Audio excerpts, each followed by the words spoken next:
What was the worst fire you remember? I guess the worst one would probably be the one where I was flying the copter and the guys were trapped. The Higgins Ridge fire. The reason we're here. Yeah. Mm-hmm. I think it's one of those experiences you couldn't forget if you wanted to. Of course, smoke jumpers are invincible, but we were beginning to have doubts about our safety. I said, there's no way we're going to get out of this. It's coming. That's the first time, quite frankly, that I ever thought I was going to die. Did anybody interview you to get a report about that incident? Well, I don't think so. Well, I know that you've talked to your family about it. What have you told them, family and friends, about the Higgins Ridge fire over the years? I don't tell them much. Other people have told them more than I have. His actions was defying the odds as much as our being alive defied the odds in that fire.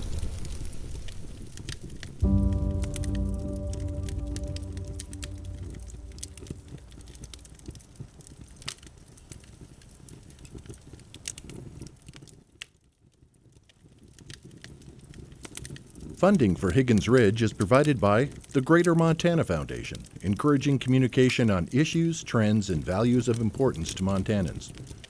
And by viewers like you, who are the friends of Montana PBS. Thank you.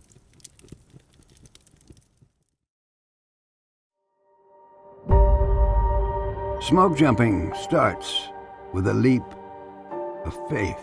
It's extremely difficult, extremely dangerous, but it's exciting. And once out the door, a jumper's mind is already on the ground. We put those fires out when they started, as fast as we could.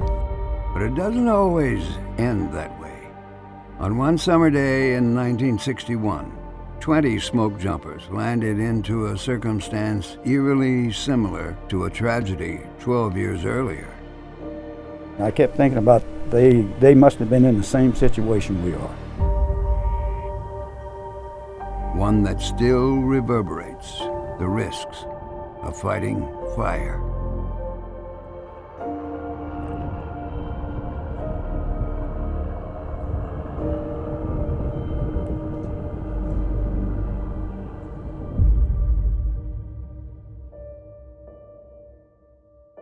It happened about 20 miles north of Helena, Montana, in a steep, funnel-shaped canyon called Man Gulch. Lightning sparked a fire on the ridge above the gulch. On the hot afternoon of August 5th, 1949, 15 smoke jumpers landed at the upper end of Man Gulch. Foreman Wag Dodge was the leader of the group. He had 8 years of experience as a smoke jumper. Squad leader William Hellman had 3. While he and several of his fellow smoke jumpers had served their country during World War II, most of the others jumping that day had relatively little time on the fire line. 4 smoke jumpers were in their second year, but 8 were rookies in their first season of smoke jumping, and Man Gulch was their very first fire jump. It would also be their last. As the fire burned on the ridge across from them, Wag Dodge told the smoke jumpers to head down the gulch so they could fight the fire with the Missouri River at their backs. But before they could make it there, the fire jumped across the canyon. As it started to burn uphill in their direction, Dodge called for his crew to retreat. A wall of flames was speeding up the gulch, 15 feet every second. The men started to race for their lives. Before they knew it, they were virtually surrounded by these fires running amok right at them. When it became clear to Dodge that they couldn't outrun the fire, he made the unconventional decision to light a backfire, to burn a path away from the advancing wall of flames so that he could lie down in the burned area and hope the main fire would go around him. As he tried to tell the others, they either didn't know what he was doing or perhaps didn't hear him over the roar of the fire. They just kept running. They realized, hey, we're in big trouble here. We got to get back up over the ridge and back by where they had jumped, and get away from this thing. Problem is, the fire went faster than they did. Two managed to scramble to the top of the ridge, finding a break between the rim rocks. 17-year-old Bob Salih and 21-year-old Walter Rumsey took shelter in a rock slide over the ridge before the fire got to them. After it passed, they headed back down into Man Gulch. Hard to talk about the rest of it. They started looking around for their buddies. They found a couple of them who were still alive, but they didn't make it, It was bad. 13 firefighters died as a result of the Man Gulch fire. The youngest, Eldon Dietert, died on his 19th birthday. The oldest, David Navon, was 28. Joseph Sylvia and squad leader Hellman died the next morning from their burns, both 24 years old. That was a tragedy. If the crew hadn't listened more to the leader, they probably wouldn't have died. They'd have started a fire and then let it burn up the hill and then go up in the burnt area, that probably might have saved them. Just that difference.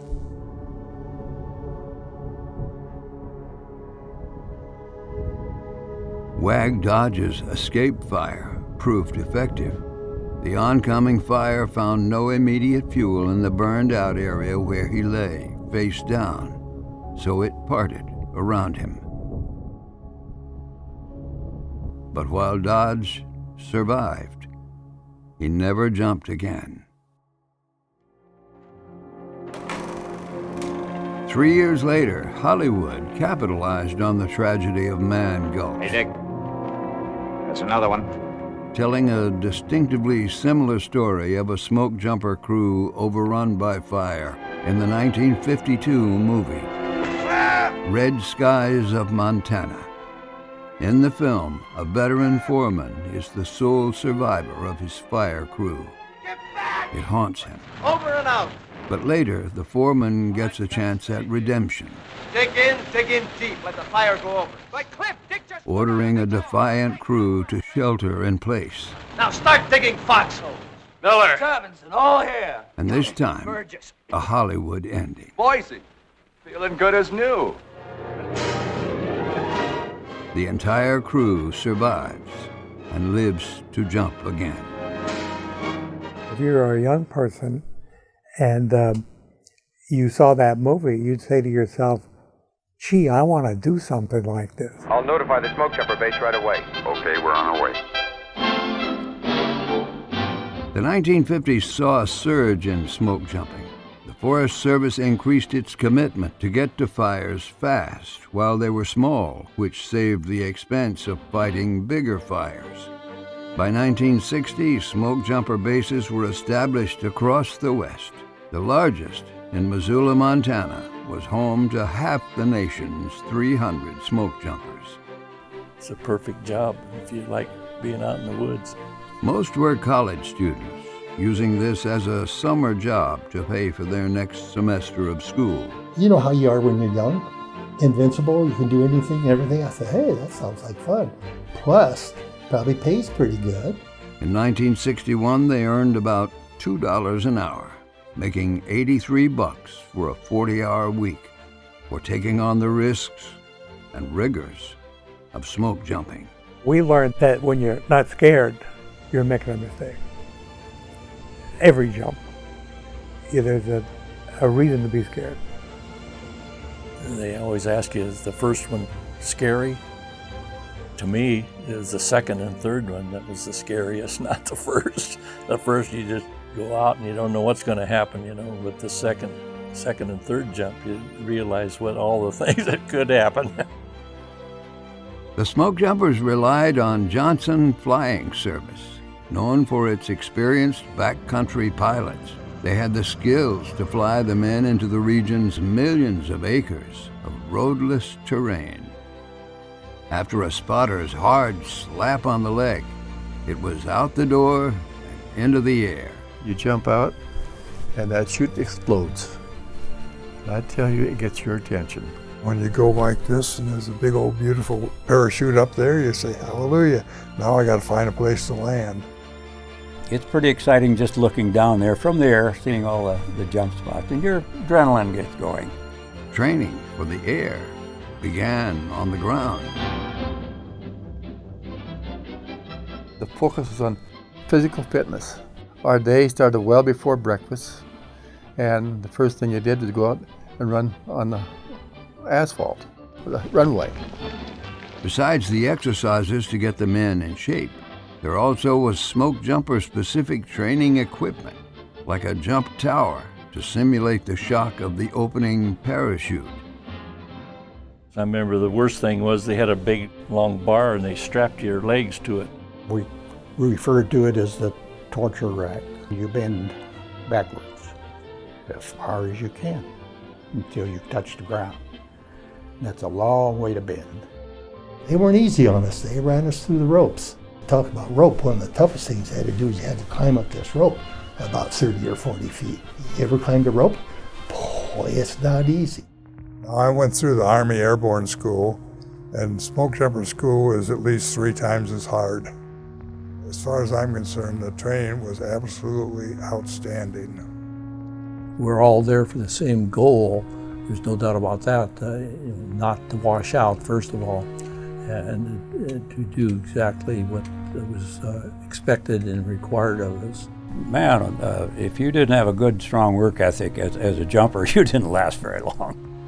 The men training the smoke jumpers were smoke jumpers themselves, seasoned ones. They were the best. I mean, those guys had been through it. And if they weren't the best for training, they would be training. You know, only the best of the best get to do that. They knew what they were doing, they knew what they wanted us to do, and they made sure that we did it. It became not only a disciplinary type instruction, but also a friendly one, where we were expected to pay attention, learn our lessons, and if we had trouble, we could count on the overhead team to be there for us. The principal influences acting on fire behavior. Beyond parachute and landing lessons, trainers made sure the smoke jumpers were prepared to fight fire. When all three are favorable for the spread of the fire, anything can happen. You had extensive fire training. We had practice fires, and we practiced digging fire line, way too much of it, but anyhow. And you always had squad leaders or foremen with you. You had classes and fire training. Adjacent radiation dries out the unburned slope. Trainers used the example of Man Gulch to punctuate the importance of listening to leaders. You know, if the fire escapes and you have no control, you're at the mercy of that fire. And so Man Gulch was talked about a lot. Hey, we can't let that happen. The guys panicked and lost their lives. We were well trained about that. And I think that is burned into most smoke jumpers are. You better stop and think what you're doing and follow the experienced squad leaders. We were, I think, quite well prepared, but never even gave it a thought that we might end up in such a similar situation.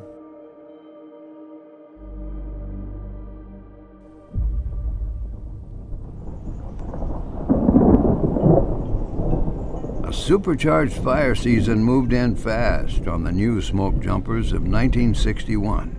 I hit the season of all seasons, the mother of all fire seasons. 1961 was where all the records were broken. As soon as summer hit, so did the lightning. as the farmers would say, that was a bumper crop. Whenever we saw thunder and lightning storms coming up through the Bitterroot or other valleys, you know, we'd get out there and cheer it on. People would say, "What's the matter with you? You know, you don't want a forest to burn." But we sort of did. Most rookies jumped on their first fires by the end of June. And after that, they saw non-stop action in what would become a record-breaking year for fire jumps. We were just going all the time, it seems like, yeah, in '61. There were a couple of occasions. We actually ended up getting back to the base, and that same day, going back out again, not even a change of clothes. During the last week of July, a remote ridge in Idaho's Nez Perce National Forest caught fire. Higgins Ridge. Smoke jumpers contained that fire and knocked it out. But a week later, lookouts saw smoke rising from Higgins Ridge again. It was August 4th, 1961. The Grangeville smoke jumper dispatcher looked to see who was available to respond. A group of Missoula smoke jumpers had just returned to that base from the massive Corn Creek fire burning along Idaho's Salmon River. With resources stretched thin, the dispatcher approached 27-year-old Ross Parry to head out to lead the effort on Higgins Ridge. I volunteered. I quote volunteered. I wasn't too anxious to go on that fire. Parry's personal jump gear was still making its way back from the last fire, so he remembers borrowing a helmet and scrounging for jump gear before he and 7 other smoke jumpers suited up. Then we hopped in the old Ford Tri-Motor, and away we went to Higgins Ridge. The Ford Tri-Motor was an antique even back then. The ride took them about 30 minutes before they got their first pass at their assignment. They joked that it looked more like a 3-man job than an 8-manner. It looked like it was going to be a piece of cake because there was no wind, it wasn't going anywhere. That's what strikes in my mind most, how small that fire was. There were 8 of us. And to what it grew into. They couldn't predict how quickly things would change. They jumped onto the ridge in the section that had burned the week before. And I remember jumping in the old burn, because I remember our chutes all laying there. Everybody landed okay in our personal gear and stuff, but we just grabbed a tool and went to work. You were dealing with the 6 feet you had to deal with, or 8 feet, or how many feet of fire line you had to dig till you got to the next position to keep moving and get ahead of the fire. You're going to have to get it out, or it was going to get big, but we were doing a pretty good job of it.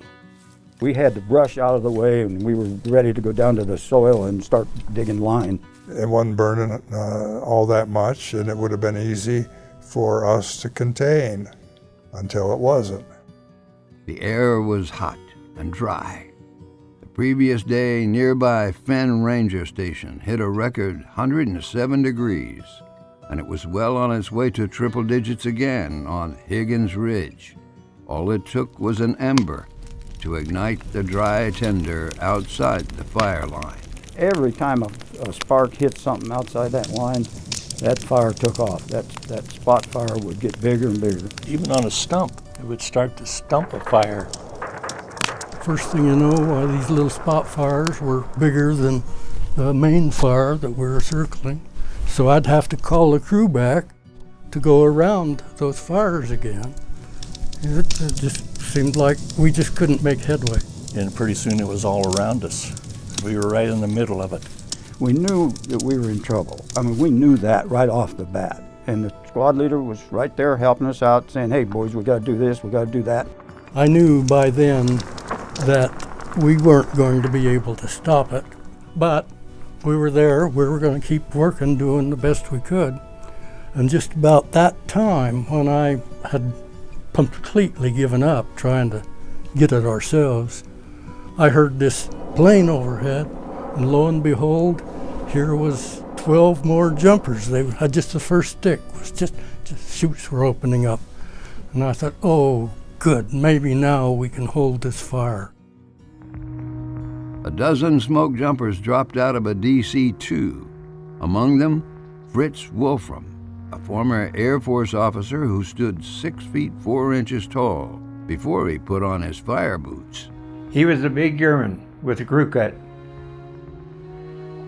He was a good leader. He took his role seriously. He didn't try to be liked. I think everybody had trusted him because of his whiskers, so to speak. He'd been around for a while. He had jumped for years, and he trained probably hundreds of smoke jumpers. Fritz's squad landed in an open meadow below the fire and made their way up to Parry's squad, working on top of the ridge. Fritz was a foreman, so I was very, very happy to turn the fire over to him. Here it is, have at it, you know. As the jumpers continued to dig line with more manpower, Fritz told Parry and 4 other smoke jumpers to go down the other side of the ridge to try to pinch off the fire. So that's what I did. I took the 5 and he kept the 15 going up the main side that we were going on. As the 15 jumpers got to work on the fire burning on the ridge, Fritz noticed the tops of the trees moving faster in a sudden surge of wind. And he knew it was just a matter of time until that heat and sparks came up and grabbed that and started a ground fire. Tom Kovalicki was a 25-year-old rookie who had tried to become a smoke jumper years earlier but always failed the eye exam. This year, he memorized the eye chart. This was only his 7th fire as a smoke jumper, but Fritz trusted him. Fritz came up to me and he says, I want you to go back to where we started digging line. He says, I don't feel good about the change in weather. We could feel that change coming. And by the time I walked back to the end of the line, I no sooner started looking around than all of a sudden the fire came roaring up the hill from below me, crossed the line, and just exploded on the hillside. It was Hollywood type stuff. Now there was a fire between Kovalicki and the other smoke jumpers. So I put my head down, pulled my kerchief up, and I ran through the flames to get the crew. I told Fritz what happened. I said, you're not going to believe how that fire just exploded. I said, holy hell. Well, we all recognized what was happening because it just went. I said, oh, that's not a spot fire. That's a pretty good sized fire. It's coming at us. I mean, we thought we were goners.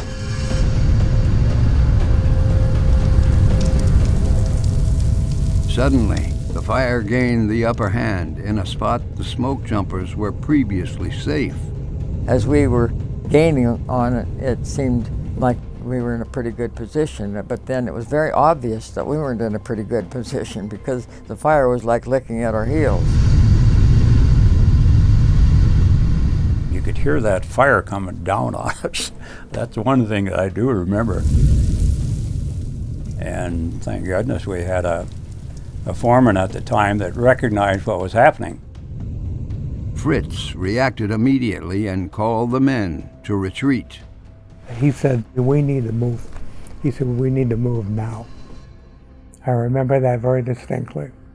He had seriousness in his voice. This is not going to be an open forum. The men followed Fritz with full confidence, even though it wasn't clear to all of them where they were headed. Out of here? Where you go?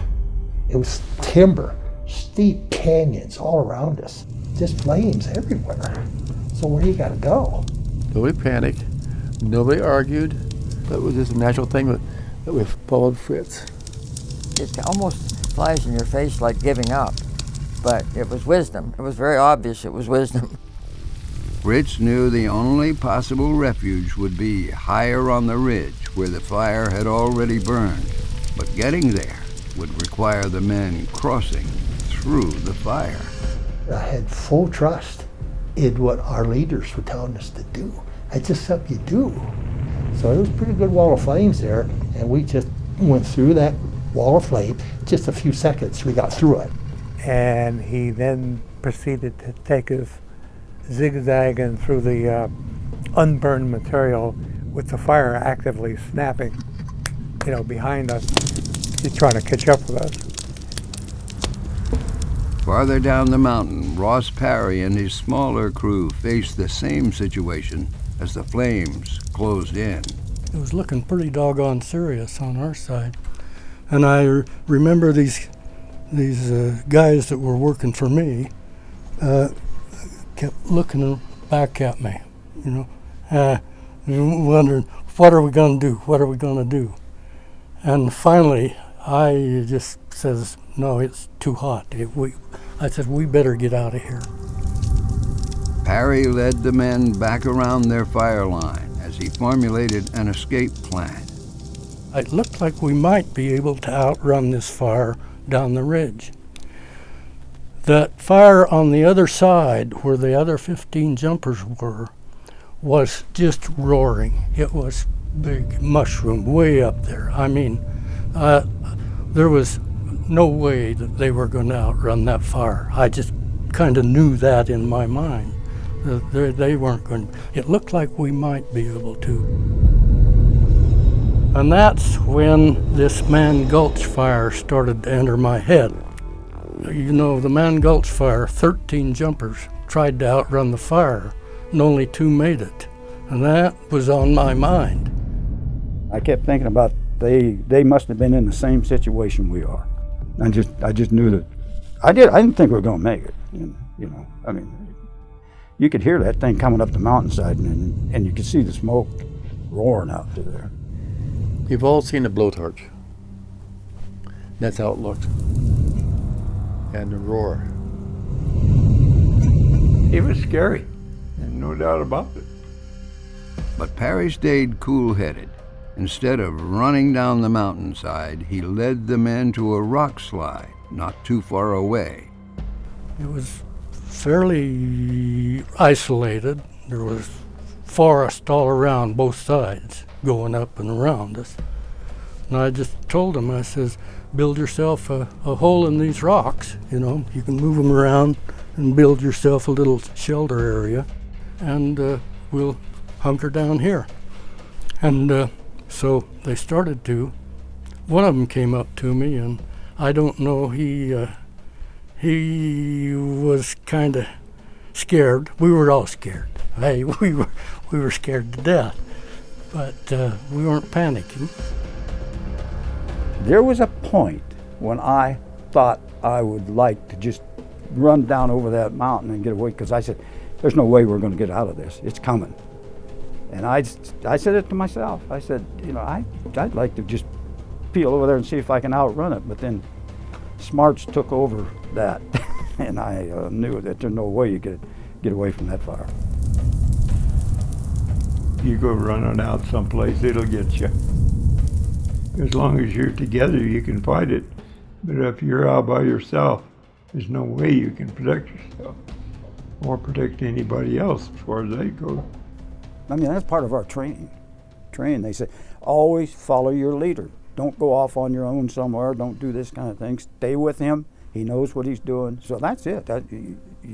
We just followed him because we had been trained to do that, and we had a lot of confidence in him.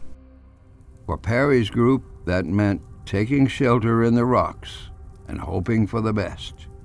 I was scared, but I felt like it was out of our hands. We were either going to survive in that rock pile or we weren't. I felt like we would. I felt quite confident we would. If I hadn't, maybe I'd have panicked, I don't know.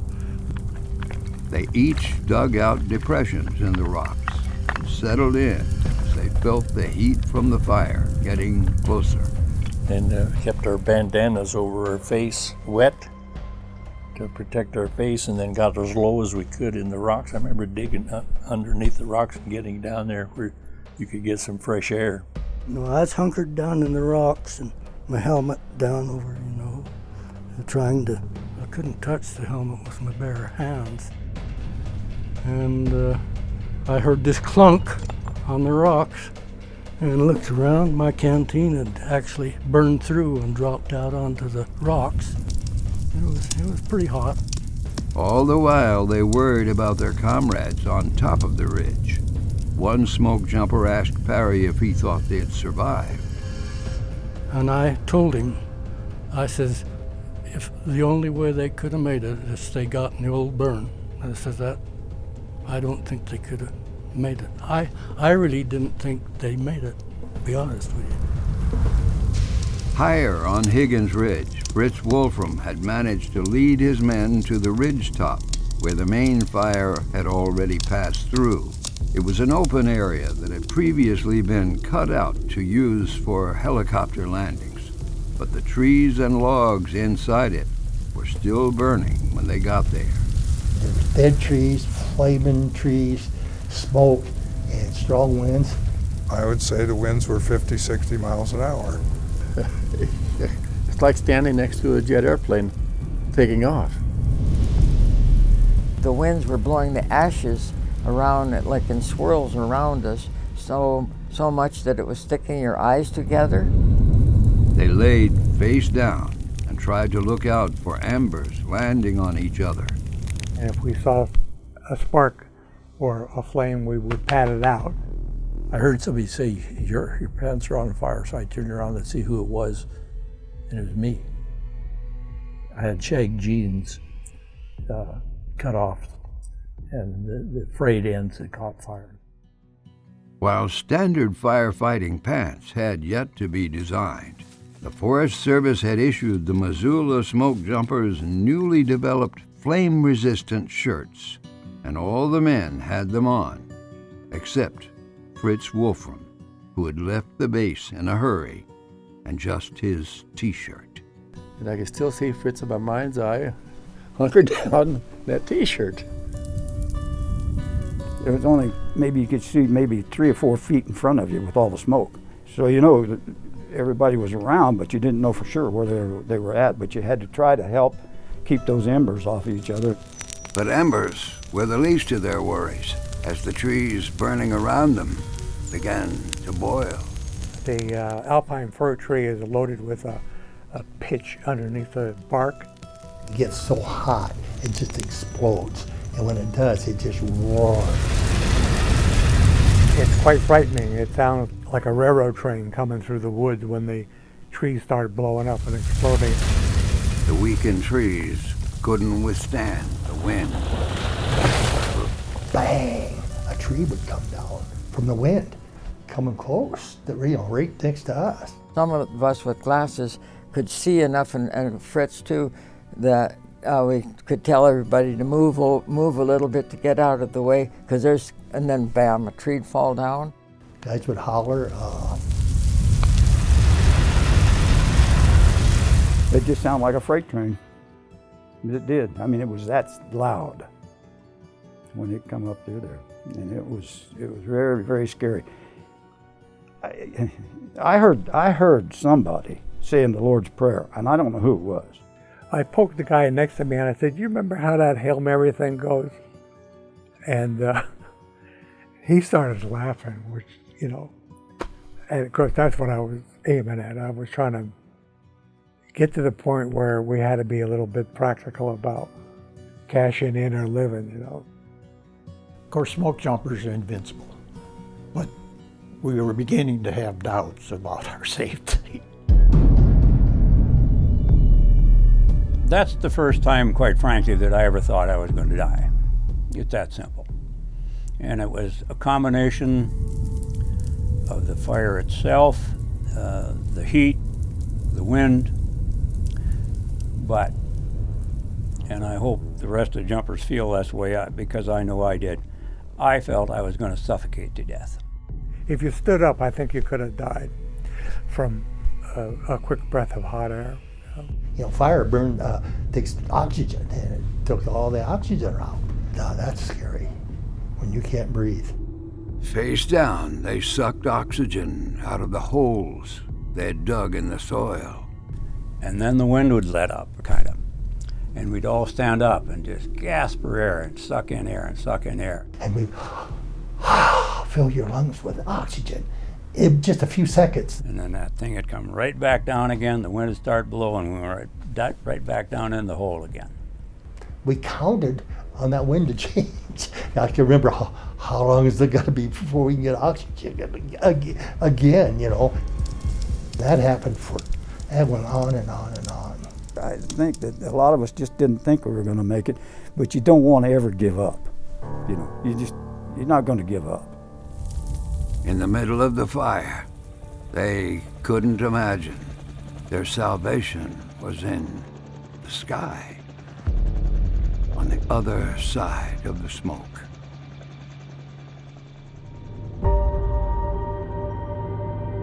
Over the years, how much have you thought about the Higgins Ridge fire? Well, I think about it quite often. Of ways that I could have done it different, and I can't come up with one. Those Moose Creek right down? Yep. Rod Snyder has memories in these mountains. He served this region for Johnson Flying Service from the bubble of a Bell helicopter. Johnson had a fleet of similar choppers, but Snyder was assigned to fly the only one with skids painted bright red. The pilots nicknamed it Red Legs. I was lucky I got to fly Red Legs. I got to fly it all the time. It was kind of my helicopter. At least I thought it was. In the summer of 1961, Johnson had stationed Snyder and Red Legs at the remote Moose Creek Ranger Station. With the nearest road 25 miles away, one can either hoof it in or fly there, landing on the grassy X of an airstrip. It was Moose Creek Ranger Bill Magnuson's 30th birthday on August 4th, but that was far from his mind that day as he watched the smoke column getting bigger above Higgins Ridge. Magnuson asked Snyder for a lift to take a closer look. So I got the copter and away we went. Snyder landed one ridge over, and they watched as the fire started gaining steam. Bore-8 bombers dropped retardant with little effect. They had radio communication from Moose Creek, so they knew two groups of smoke jumpers had dropped in to fight the fire on Higgins Ridge. Before he was a pilot, Snyder had spent 3 summers as a smoke jumper, so he sensed the fire behavior was beginning to be a battle for the smoke jumpers, and he wanted to check on them. He and Magnuson hopped back in Red Legs and hovered close to the fire to see if they could locate the smoke jumpers. So we went out and couldn't find them right off. Went up on the fire line and I flew along the edge of the fire line. By now the fire had blown up, burning on both sides of the ridge. He flew over the fire, scouring for any signs of the 20 men. But the winds were so much in the smoke that you couldn't see hardly anything there.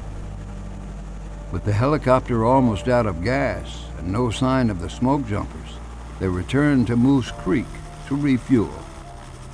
The smoke jumpers didn't have a radio, so with no word on how they were doing, Snyder and Magnuson were determined to get eyes on them, even though no one gave them orders to do so. They hopped back in Red Legs, and this time flew past the fire line, searching for signs of the smoke jumpers in the middle of the fire.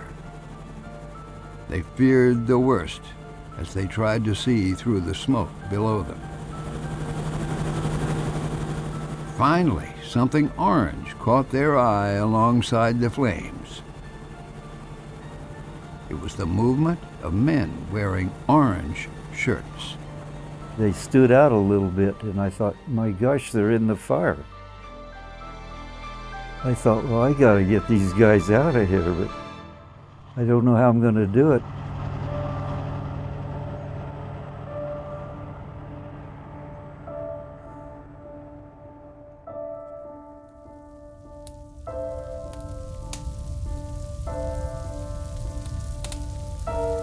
The men on the ground had sheltered in place for about 3 hours when only a few of them thought they heard something above the noise of the fire. When we heard the roar of the blades, it was easy to think it was the fire. You can hear the blades whop, whop, whop, whop, and then we knew it was a helicopter. I wondered why he was flying in that mess up there. Not even thinking that he might be looking for an opportunity to come down. It looked like they really needed help, and I was going to try.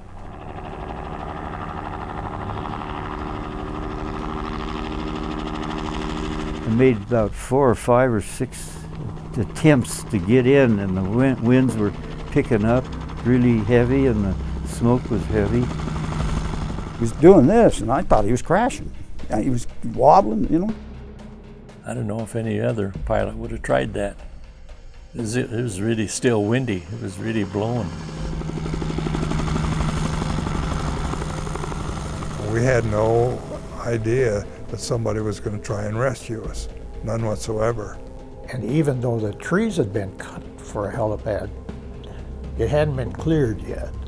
So it was not necessarily a safe place to try to land the helicopter. The wind was really cooking in there, and I couldn't see the heliport all the time to get down, and I had to come in high and then drop down into it when I could see a little break. It seemed like you had to slam it down because of the winds, and I mean, it landed really hard.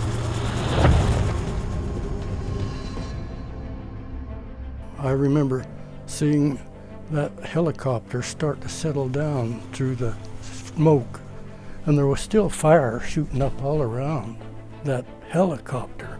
I mean, I was amazed. I just didn't see how he was able to set that copter down through all that fire and smoke. I couldn't believe it. I mean, that took a lot of gut to fly that helicopter down into where we were at. You just can't imagine what that looked like when he come in there.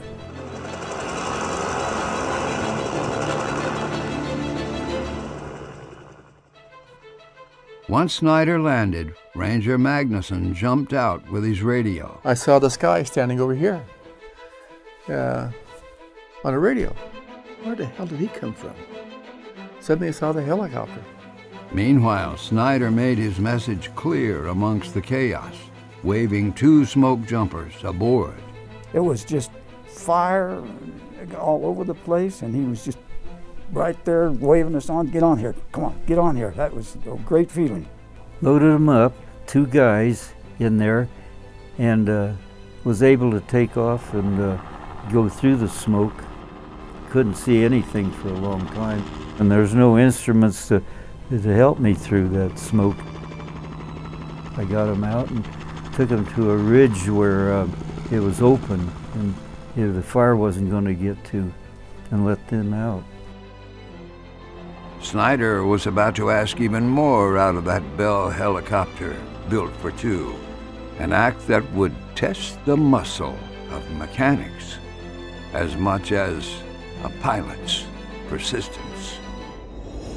There wasn't any question I was going back. I was going back somehow to get them out. When he picked them up, the first 2, he said, "I'll be back." And he was. As Snyder flew back to Higgins Ridge, he tried to calculate how he could possibly rescue the 18 remaining jumpers. I thought, well, I don't see I can take 2 out at a time and get them all out of here in time because the fire's still building up from the back side of the hill. And so I spent a long time trying to get in and land again, and I did it. And I thought, well, maybe 2 guys can get in the copter, and then we had these trays on the side of the helicopter that we carry cargo in. I told the guys, why don't you lie down in those trays and put your hands around it and hold tight, and I'll take you out. You didn't have to ask me twice, tell me what to do when it came in. 'Cause I could just go in there and jump on that skid and he left me out of there. Yeah. Well, it wasn't wide enough to get completely in. I do remember that. And last thing Rod hollered out, he says, hold on to your damn hard hats. I don't want them flying into the rotor, so put the hard hats under us so they wouldn't fly off, you know, our fire hats, because that metal hitting the copters. Rotors wouldn't be good, so, and off we went. But I can tell you this, riding on the skids of a helicopter is very interesting. Terrific view. Inside the cabin, Snyder knew he was asking Redlegs to perform something it was not designed to do. And I remember Rod just saying, boys, my manifold pressure doesn't look very good. And he said, we're going to dive down over this cliff, and so don't worry, and then I'm going to pull it back up to get you up to the ridge top. I thought, oh, well, here we go again, you know. Is the helicopter going to make it now? Snyder had rescued 3 loads of smoke jumpers when Ross Parry decided maybe it was time to lead his men out of the rock slide. So we started going up, and it was still hot. There was still fire all over. And that's when I got my first worst burn. Was walking up through there. I must have stepped in a hot coal area, and it went down over my boot and burned my leg a little bit before I could. Parry and the 4 smoke jumpers under his watch would make 2 more trips for Snyder. Ranger Magnuson was still on the ground, radio in hand, waiting for the rescue to play out. He was a pretty brave guy. He waited to the very last trip out and made sure they got out. It was nearing nightfall as Magnuson and Parry climbed aboard the copter. Parry had been the first smoke jumper on Higgins Ridge that day, and now he was the last one out as Rod Snyder and Redlegs carried them to safety.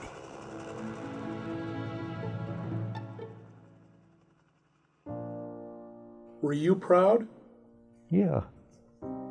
I was proud of that helicopter. That's what I was proud of. Because I didn't think it could take the punishment it did. I was really proud of that helicopter.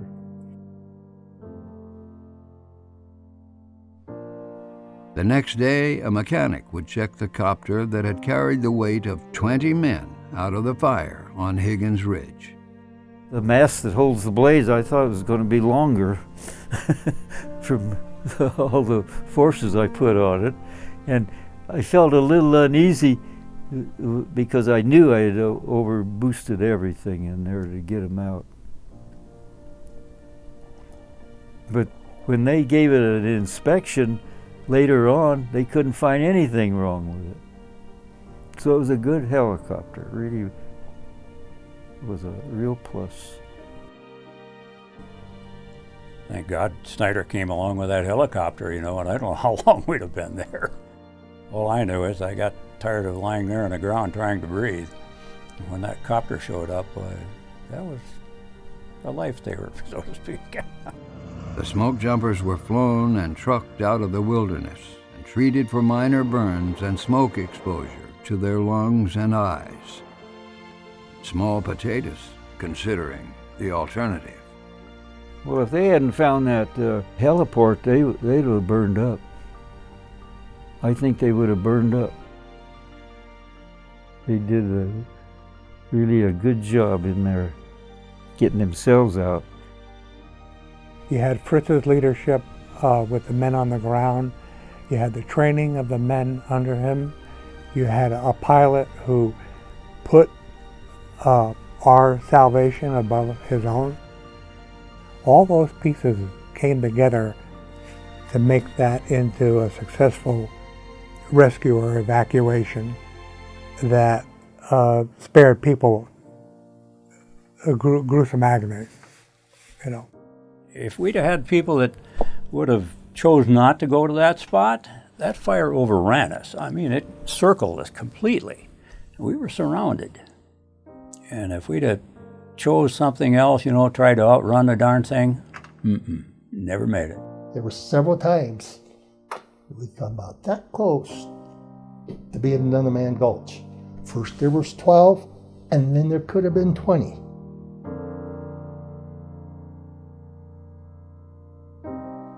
Reflecting back on it, some of the circumstances were hard to explain that they did play out with something so successful that could have been just a matter of turning the page and been the opposite.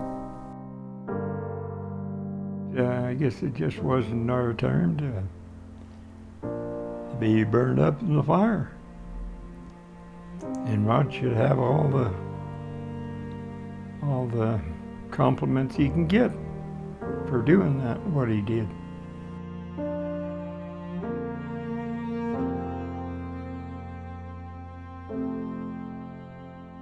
Oh, I can say he did a miraculous job. It was really something that he would had the bravery to do that, to come in and get us out of there. His actions was defying the odds as much as our being alive defied the odds in that fire.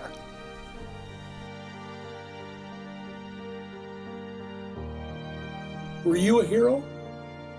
I don't feel like a hero, really. I feel like it was my job, and that's what I did. I felt good about it, though. I felt good I got them all out. I've always felt good about that. Perhaps it was his selflessness and his confidence in his skills. But maybe it was Snyder's deeper understanding of the smoke jumper's situation. I had often wondered why he did that. Seemed like an awful chance he was taking, and it was definitely a chance.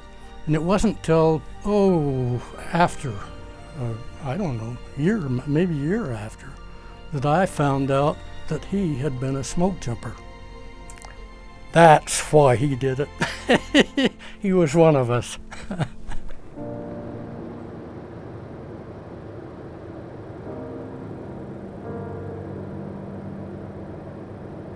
What made you do it? Oh, it had to be done. It had to be done.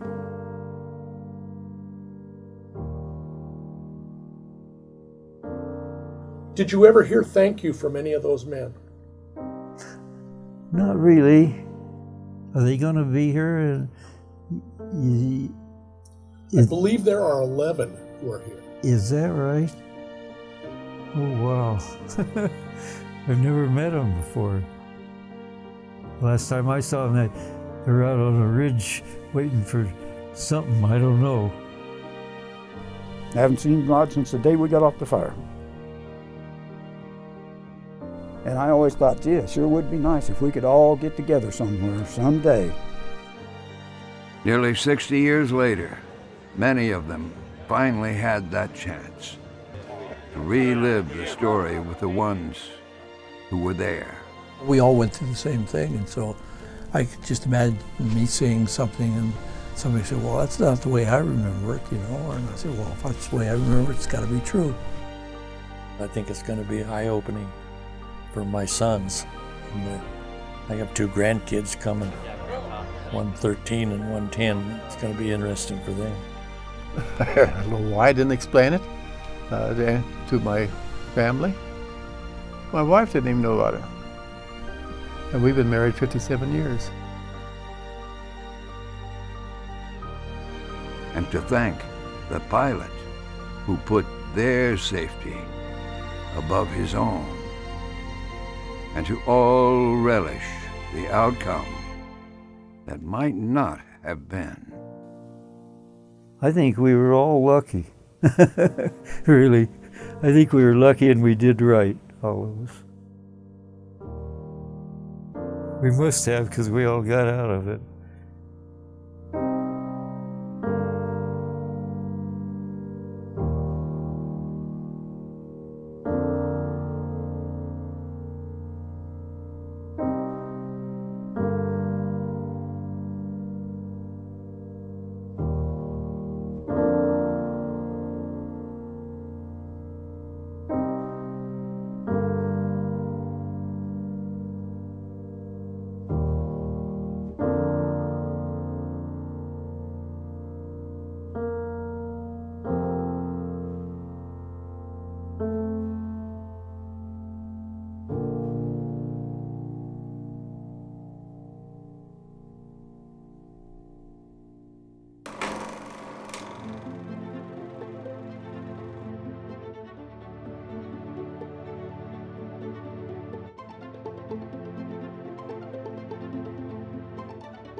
Funding for Higgins Ridge is provided by the Greater Montana Foundation, encouraging communication on issues, trends, and values of importance to Montanans.